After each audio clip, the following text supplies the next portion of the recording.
जो छोटे छोटे काम करने में जो आपको लाइसेंस निकालना पड़ता है, फॉर्म भरना पड़ता है, गारंटी देना पड़ता है, जो गरीब आदमी ठोकर खा करके इधर उधर घूमना पड़ता है, छोटे छोटे व्यवस्था खड़ा करने के लिए high level regulatory reforms committee वो बनाया गया है, जिसमें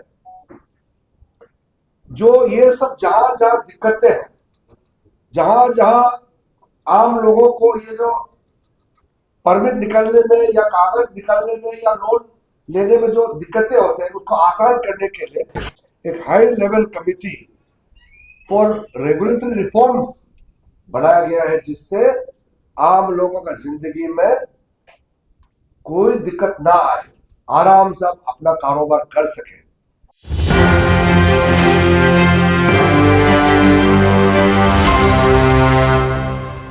धर्म का एक सर्किट हो या वो एमएसएमई छोटे छोटे जो हमारे यूनिट्स होते हैं, काम करने वाले बुनकर होते हैं, खादी वाले होते हैं, और ग्रामीण क्षेत्र में छोटे छोटे कारखाने होते हैं, ये सारा चीजों को जीवित करके बल देने के लिए एक अच्छा ताकत इस बार रखा है।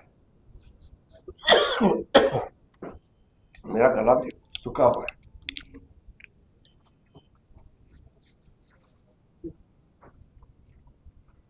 तो मैं मानता हूं कि पूर्वी भारत के लिए इस बजट में बहुत कुछ दिया है, और विशेष करके बिहार के लिए, युवाओं के लिए, युवाओं का नौकरी के लिए अलग से एक बल इसमें दिया है।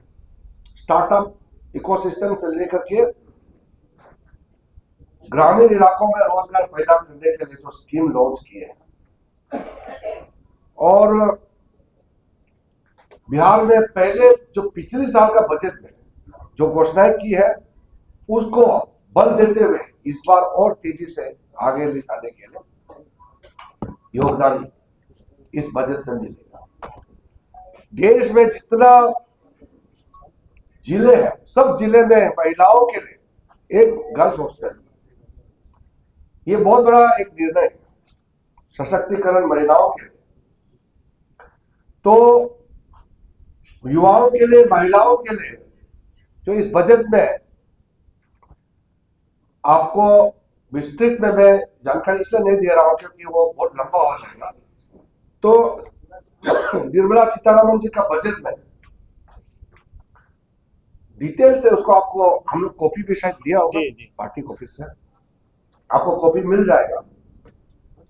एक दो मुख्य पॉइंट को मैं रोशनी डालना चाहता हूं। जो रिफॉर्म्स एक्सप्रेस है, मोदी जी का तीसरे कार्यकाल में रिफॉर्म्स का बहुत बड़ा काम शुरू किया है। इस रिफॉर्म्स का जो रिफॉर्म्स एक्सप्रेस जो हम लोग बोलता है, ये रिफॉर्म्स एक्सप्रेस बहुत तेजी से चल चुके हैं।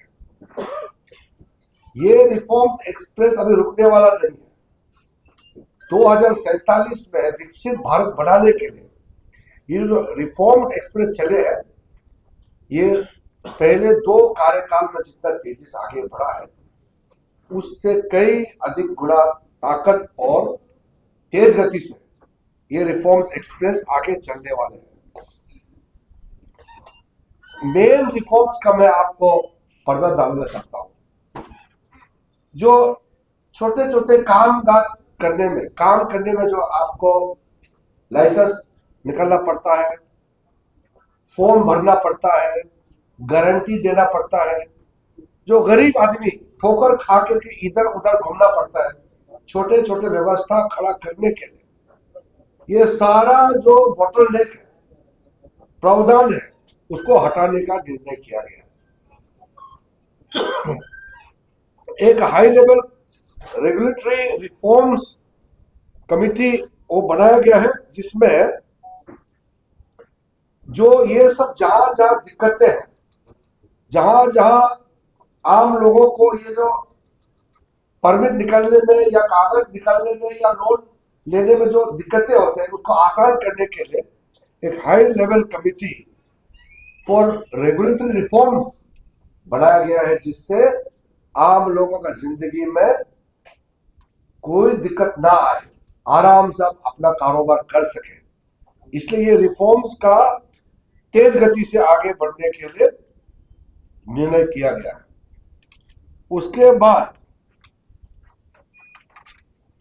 मिडिल क्लास के, जो हमारा मध्यम वर्ग के लोग हैं, मिडिल क्लास के लिए जो पिछली बजट में 12 लाख आमदनी तक टैक्स छूट, टैक्स फ्री किया गया था, उसको आगे बढ़ाते हुए इस बार विवाद से विश्वास, हम लोग जो टैक्स देते हैं, जो आमदनी प्राप्त करते हैं, मेहनत करके कमाते हैं, उन लोगों के लिए बहुत बड़ा सहूलियत देने का फैसला किया गया है।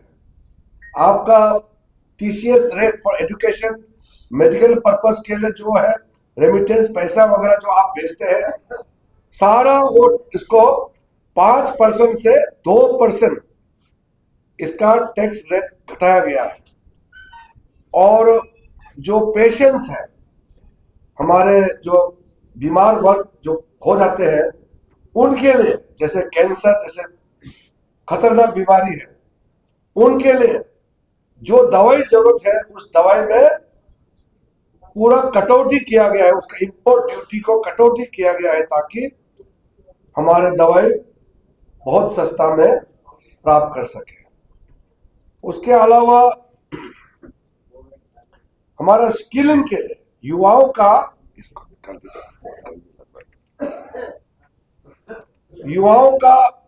स्किलिंग के लिए, स्किलिंग मतलब जो आप सेल्फ एम्प्लॉयमेंट कर सकते हैं, अपना आप एंटरप्रेन्योरशिप करके अपना पेड़ों पर खड़ा कर सकते हैं। विकसित भारत के लिए आप जो भी आपका क्षमता के अनुसार आप काम कर सकते हैं, उसके लिए स्पेशल मैन पावर ट्रेनिंग देने के लिए विशेष सुविधा कॉर्पोरेट मित्र का इस बार कॉन्सेप्ट लॉन्च किया गया है। स्पेशली ये छोटे शहरों में, 2 टायर 3 टायर, पटना नहीं, इससे छोटे छोटे शहरों में इसको लाभ मिलेगा। वहां जो गांव से और बड़े शहर के बीच में जो टायर 2 टायर 3 शहर होते हैं, वहां इसका लाभ मिलेगा।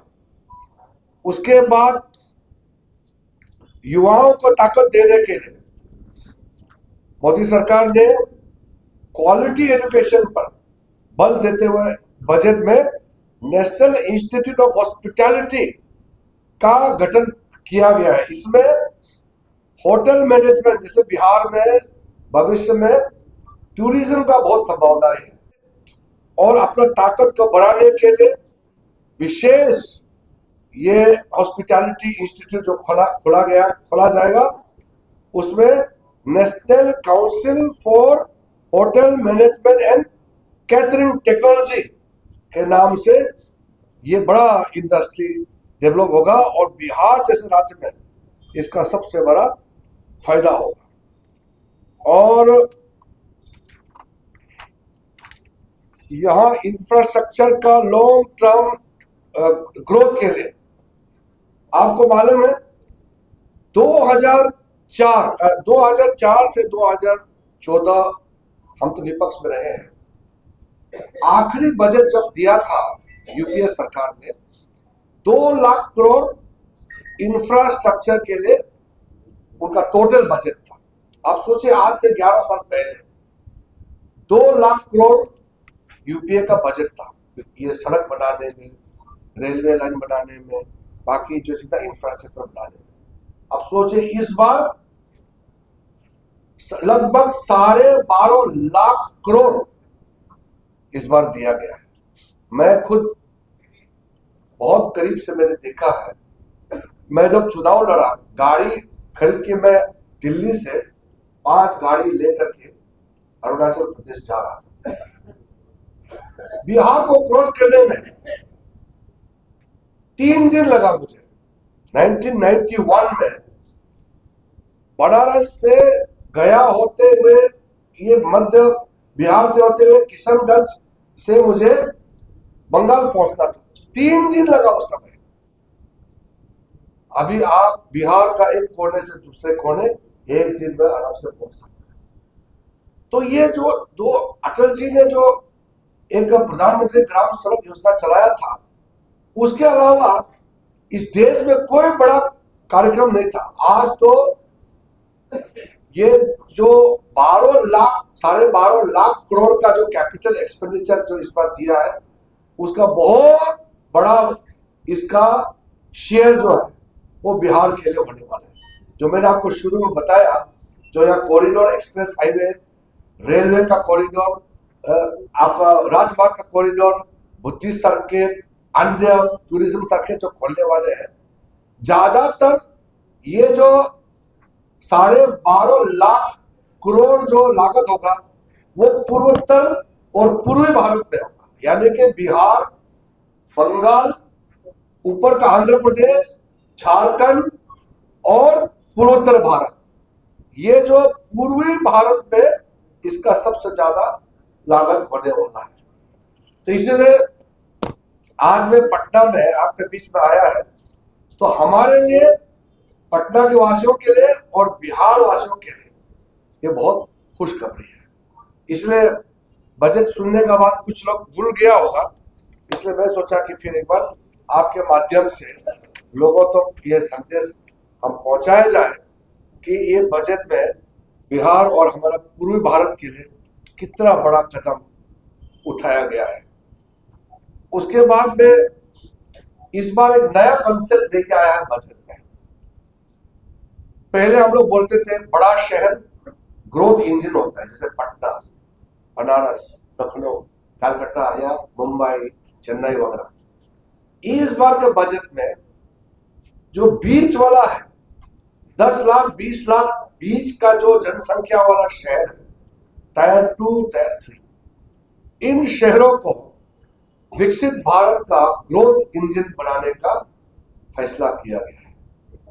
और ये गांव और बड़ा शहर, जैसे पटना और गांव, इस बीच में जितना भी शहर आता है या और भी अलग अलग जगह में, क्योंकि टायर 2 और 3 टाउन मेरे ख्याल से हमारा देश में सबसे ज्यादा उत्तर प्रदेश और बिहार में है। टायर 2 और टायर 3 शहरों का संख्या बिहार और यूपी में सबसे ज्यादा है। तो जब टायर 2, टायर 3 को ग्रोथ इंजन बनाना, मतलब वहां का सारा व्यवस्था, सिविक एम्यूनिटी से लेकर के वेस्ट से पावर जनरेट करना, या हमारा वहां पे लोकल एम्प्लॉयमेंट जनरेशन करने के लिए व्यवस्था खड़ा करना, ट्रेनिंग का सेंटर खड़ा करना, रोजगार का व्यवस्था खड़ा करना, उससे लेकर के और जो बड़ा शहर में जो फैसिलिटी है वो भी उसमें भी अवेलेबल किया जाए, उसका सबसे बड़ा शुरुआत इस बार का बजट में किया गया है। तो मैं मानता हूं इसका लाभ बिहार जैसे राज्य को बहुत बड़ा फायदा मिलने वाला है, और इसका भी विस्तृत जानकारी आपको जरूरत पड़ने पर दिया जाएगा। बजट डॉक्यूमेंट आपके पास होगा, और वैसे हमारा वेबसाइट में आपको इसका डिटेल मिल जाएगा। इसके अलावा हमारा जैसे बिहार में बरसात के दिनों में ये कोसी नदी और कई नदियां हैं जो बाढ़ पैदा करते हैं, उसके लिए भी अब सोचे इस बार का जो एडिशनल जो फ्लड कंट्रोल का स्कीम है सिर्फ बिहार को मिला है। मैंने भी मांगा था, मेरे अरुणाचल प्रदेश में भी कुछ उसका फंड चाहिए, लेकिन क्योंकि प्रधानमंत्री जी ने कहा कि बिहार को सबसे ज्यादा नुकसान हुआ पिछले कुछ सालों में, इसलिए बाढ़ का रोकने के लिए और उसमें जो बाकी व्यवस्था है उसके लिए जो फ्लड प्रोटेक्शन का कार्य के लिए जो राशि दिया गया है वो सिर्फ बिहार प्रदेश को आवंटित किया गया इसका। तो मैंने वित्त मंत्री जी को भी मैंने कहा है कि बिहार को देने के बाद थोड़ा अगर बचता है तो हमको भी थोड़ा दे दीजिए, लेकिन बिहार को पहले दिया है। तो ये बिहार वासियों के लिए कितना खुशखबरी बात है।